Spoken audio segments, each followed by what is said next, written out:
ఆధ్యాత్మిక బంధువులకు నమస్సులు. ప్రతి ఆది మరియు బుధవారం మనం మననం చేసుకునే శ్రీమద్ భగవద్గీత సందేశం ధ్యాన యోగం నుంచి ఈరోజు 41వ శ్లోకం యొక్క భావాన్ని మనం తెలుసుకుందాం.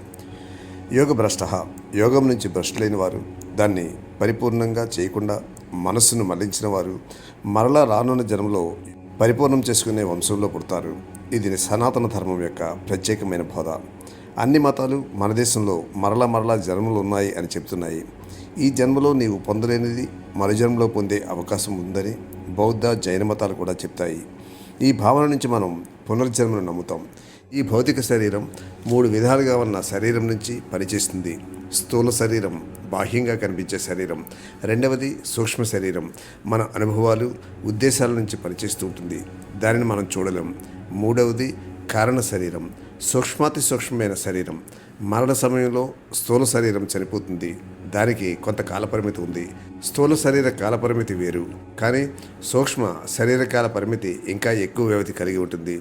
ఎప్పుడూ సూక్ష్మ శరీరం స్థూల శరీరం ద్వారా పనిచేస్తుంటుంది. చేతన స్థితిలో ఉన్న అనుభవాలన్నీ కూడా అచేతన, అవచేతన స్థితుల నుంచి అదుపులో పెట్టుకోవడం జరుగుతుంది.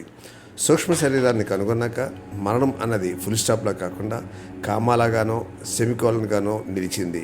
అంటే వాక్యం ఇంకా కొనసాగుతుంటుంది. ఫుల్ స్టాప్ పెట్టకుండా ఉంటే అదేవిధంగా జీవితం కూడా కొనసాగుతుంటుంది. కానీ దానిని మనం భౌతికంగా నిర్ణయించడం, దాన్ని ఆధ్యాత్మికంగానే నిర్ణయించగలం.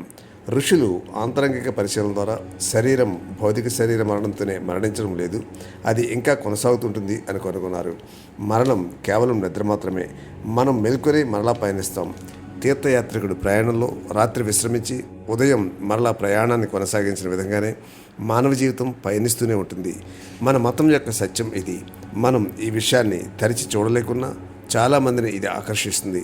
ఇంద్రియ వ్యవస్థ దీన్ని అవునా కాదా అన్నది చూడలేదు. హేతువాది అయిన థామస్ హాక్స్లీ డార్విన్ సిద్ధాంతాన్ని కనుగొన్న ఆయన కూడా పునర్జన్మ పట్ల విజ్ఞాన శాస్త్రం కూడా ఏ వ్యతిరేకత చెప్పదు అన్నారు.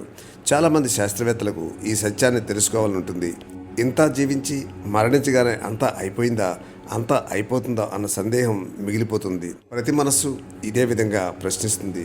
కొంతమంది అంతా అయిపోయిందని, కొంతమంది ఇంకా ఉందని చెప్తుంటారు అని కఠోపనిషత్తు చెప్పబడింది. శ్రీకృష్ణుడు పునర్జన్మని ఆధారం చేసుకుని యోగభ్రష్టుడు శారీరకంగా మరణించిన సూక్ష్మ శరీరం ద్వారా కొత్త శరీరంలో జన్మిస్తాడు అంటున్నాడు. ఈ జన్మ 2 విధాలుగా ఉంటుంది. ప్రాప్య పుణ్యకృతాన్ లోకాన్, జీవించి ఉన్న వేళలందు మంచి పనులు చేసి ఉన్నట్లు అయితే స్వర్గానికి వెళ్తాడు. అయితే అది ఎప్పటికీ ఉండే స్వర్గం కాదు. అతని పుణ్యఫలం పూర్తయినంతనే మరలా జన్మించాలి. శుచీనాం శ్రీమతహాం గేహే, పవిత్రుడైన శ్రీమంతుల ఇంట్లో యోగభ్రష్ట అభిజాయితే, యోగభ్రష్టుడు మరలా జన్మిస్తాడు. అతని పూర్వజన్మ సంస్కారాలు అతనిలో వెంటనే పనిచేయడం ఆరంభిస్తాయి. 42వ శ్లోకం యొక్క భావాన్ని వచ్చే వీడియోలో మనం తెలుసుకుందాం.